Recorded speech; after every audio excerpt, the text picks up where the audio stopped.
Israel ফিলিস্তিন যুদ্ধের সর্বশেষ আপডেট জানিয়ে দিব। ঘুরে গেল যুদ্ধের মোড়, হামাস ইসরায়েলের মধ্যে যুদ্ধবিরতি না হওয়ার শঙ্কা। এরপর জানাবো জেলেনস্কি শহরে রাশিয়ার ক্ষেপণাস্ত্র হামলা নিহত নয়। এরপর জানাবো জম্মু কাশ্মীরের সংঘর্ষে নিহত 12, পাকিস্তানকে দোষছে ভারত। এরপর জানাবো ইউক্রেনের বিমান বিধ্বস্তের ঘটনায় ওই এয়ারলাইন্স দায়ী, কানাডার আদালতের রায়।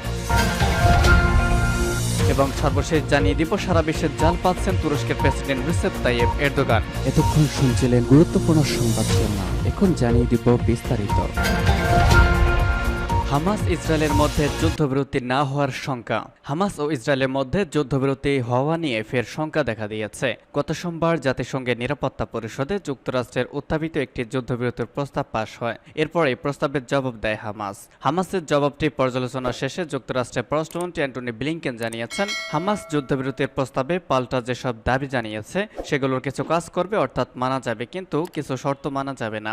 আর ব্লিংকেনের এমন মন্তব্যের পর যুদ্ধবিরতিটি নিয়ে শঙ্কা দেখা দিয়েছে। গতকাল বুধবার কাতারের রাজধানী দোহায় যান ব্লিংকেন। সেখানে তিনি দেশটির প্রধানমন্ত্রী শেখ মোহাম্মদ বিন আব্দুল রহমান বিন জসিম আল থানির সঙ্গে বৈঠক করেন। বৈঠক শেষে ব্লিংকেন জানান, হামাস যুদ্ধবিরতির প্রস্তাবের যে জবাব দিয়েছে এতে করে গাজায় যুদ্ধ অব্যাহত রাখবে ইসরায়েল। ব্লিংকেন বলেন, যুদ্ধবিরতির যে প্রস্তাব এখন সামনে রয়েছে সেটিতে বেশ কিছু পরিবর্তন এনেছে হামাস।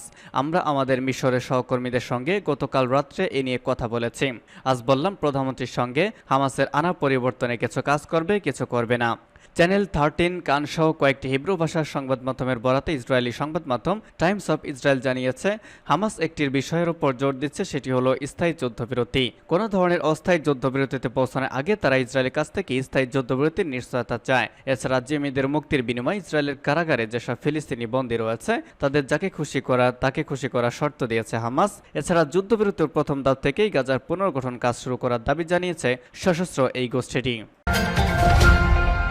জেলেনস্কি শহরে রাশিয়ার ক্ষেপণাস্ত্র হামলা, নিহত নয়। ইউক্রেনের প্রেসিডেন্ট ভলোদিমির জেলেনস্কি নিজ শহরে ক্রেভিজে রাশিয়ার ক্ষেপণাস্ত্র হামলায় অন্তত 9 জন নিহত হয়েছেন।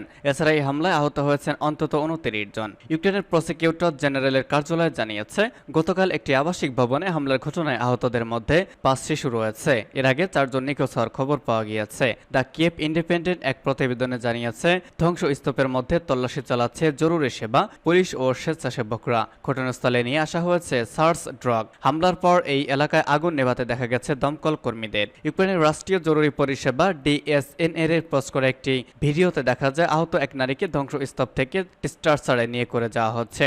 এদিকে নিহতদের স্বজন ও বন্ধুদের প্রতি সমবেদনা জানিয়েছেন জেলেনস্কি। তিনি বলেছেন, প্রতিদিন প্রতি ঘন্টায় রাশিয়ার সন্ত্রাস প্রমাণ করছে যে ইউক্রেনকে তার অংশীদারীদের সঙ্গে নিয়ে বিমান প্রতিরক্ষা ব্যবস্থা জোরদার করতে হবে। তবে জেলেনস্কি শহরে হামলার বিষয়ে রাশিয়ার প্রতিরক্ষা মন্ত্রণালয় কোনো প্রকাশ্যে মন্তব্য করেনি। জম্মু কাশ্মীরে সংঘর্ষে নিহত 12, পাকিস্তানকে দোষছে ভারত। ভারত নিয়ন্ত্রিত জম্মু কাশ্মীরে গত 3 দিনে আইনশৃঙ্খলা বাহিনীর সাথে বিচ্ছিন্নতাবাদীদের সংঘর্ষে অন্তত 12 জন নিহত হয়েছেন। বিচ্ছিন্নতাবাদীদের হামলায় আহত হয়েছেন আরও কয়েক ডজন। ভারতের সাধারণ নির্বাচনে কয়েক সপ্তাহ পর উত্তপ্ত হয়ে ওঠে জম্মু কাশ্মীরে বিচ্ছিন্নতাবাদীদের এসব হামলার ঘটনায় পাকিস্তানকে দায়ী করেছে ভারত। হিমালয় অঞ্চলের ভারত নিয়ন্ত্রিত জম্মু ও কাশ্মীরকে নিজেদের ভূখণ্ড বলে দাবি করে পাকিস্তান। 1979 সালে জম্মু কাশ্মীরের ভারত বিরোধী বিচ্ছিন্নতাবাদী আন্দোলন শুরু হওয়ার পর ওই অঞ্চলে অসংখ্যবার সহিংসতা ঘটেছে। দশকের পর দশক ধরে চলে আসা এই সহিংসতায় হাজার হাজার মানুষের প্রাণহানি ঘটেছে। তবে সাম্প্রতিক বছরগুলোতে জম্মু কাশ্মীর উপত্যকায় সহিংসতার ঘটনা কমেছে। গত কয়েকদিনের হামলার ঘটনায় পাকিস্তানের সংশ্লিষ্টতার বিষয়ে সাংবাদিকদের সঙ্গে আলাপকালে জম্মুর পুলিশ প্রধান আনন্দ জৈন বলেছেন, আমাদের বৈরী প্রতিবেশী জম্মু কাশ্মীরের শান্তিপূর্ণ পরিবেশ নষ্ট করতে চায়। কয়েক দশক ধরে অঞ্চলে পাকিস্তান সহিংসতা চালাচ্ছে বলে অভিযোগ করেছে ভারত। তবে এই বিষয়ে রয়টার্সের মন্তব্যে অনুরোধে তাৎক্ষণিকভাবে সাড়া দেননি পাকিস্তানের পররাষ্ট্র মন্ত্রণালয়ের মুখপাত্র।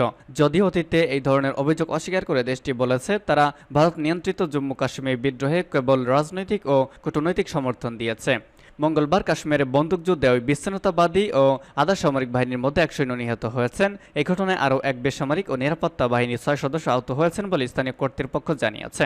এর আগে ভারতের প্রধানমন্ত্রী নরেন্দ্র মোদীর 3য় মেয়াদে শপথ নেওয়ার দিন গত রবিবার কাশ্মীরে একটি মন্দিরে যাওয়ার সময় তীর্থযাত্রীদের বাসে হামলা হয়। ওই হামলায় 9 জন হিন্দু তীর্থযাত্রী নিহত এবং 41 জন আহত হয়েছেন।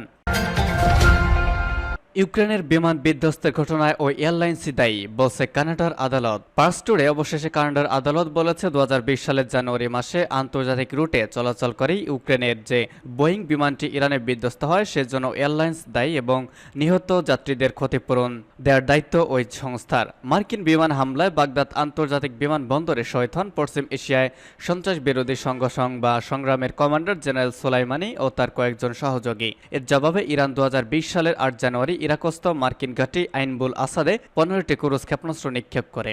যখন ইরান ও মার্কিন যুক্তরাষ্ট্রের মধ্যে সামরিক উত্তেজনা বৃদ্ধি পাচ্ছিল তখন আন্তর্জাতিক রুটে চলাচলকারী ইউক্রেনের 737 বোয়িং বিমান এর 752 নম্বর ফ্লাইটে 167 জন যাত্রী নিয়ে ওই একই তারিখে অথবা 8 জানুয়ারি তেহরানের ইমাম খোমেনি আন্তর্জাতিক বিমানবন্দর থেকে কিয়েভের উদ্দেশ্যে রওনা দেয়। রওনা দেওয়ার 6 মিনিট পর তেহরান শহরতলি সাবাহ এলাকায় একটি বিমান প্রতিরক্ষা ইউনিট অনিচ্ছাকৃতভাবে ওই বিমানের ওপর গুলি চালালে বিমানটি বিধ্বস্ত হয় এবং এর আরোহীরা সব প্রাণ হারান। কানাডার ওয়ান্টোরিওর আদালত যাত্রীদের সুরক্ষা ও নিরাপত্তা বিষয়ে হুঁশিয়ারির ব্যাপারে অবহেলা করায় পিএস 752 নম্বর ফ্লাইটে নিহত যাত্রীদের পরিবারকে পরিপূর্ণ ক্ষতিপূরণ দিতে দায়িত্বশীল বলে দায় দিয়েছে।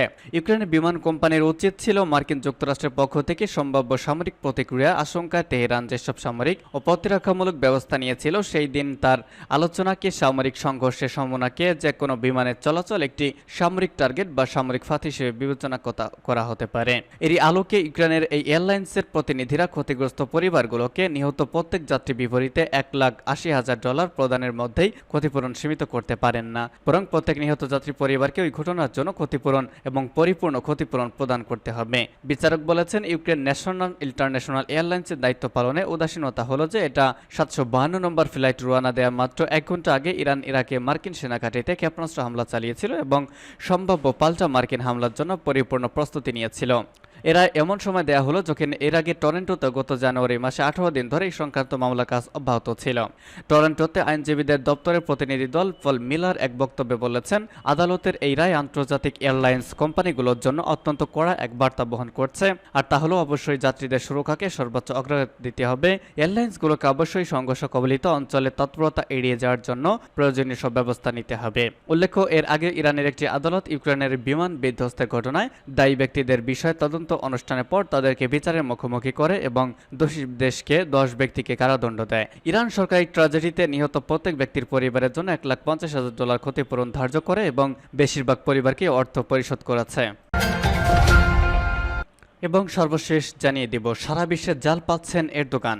আসছে সপ্তাহগুলোতে আন্তর্জাতিক অঙ্গনে তুরস্কের প্রভাব বাড়াতে নিজের সফরসূচি ছেড়ে যাচ্ছে রিসেপ তাইয়েপ এরদোগান। ইউরোপীয় বিশ্লেষকরা ধারণা করেছেন সম্প্রতি আন্তর্জাতিক অঙ্গনে তুরস্কের প্রভাব খানিকটা কমে এসেছে, ফলে তা পুনরুদ্ধার করতে ইউরোপ থেকে শুরু করে এশিয়া ও আমেরিকা সফরের সিদ্ধান্ত নিয়েছেন তিনি। সংবাদ মাধ্যম দ্য মিডল ইস্ট আইয়ের প্রতিবেদনে এমনটা জানানো হয়েছে।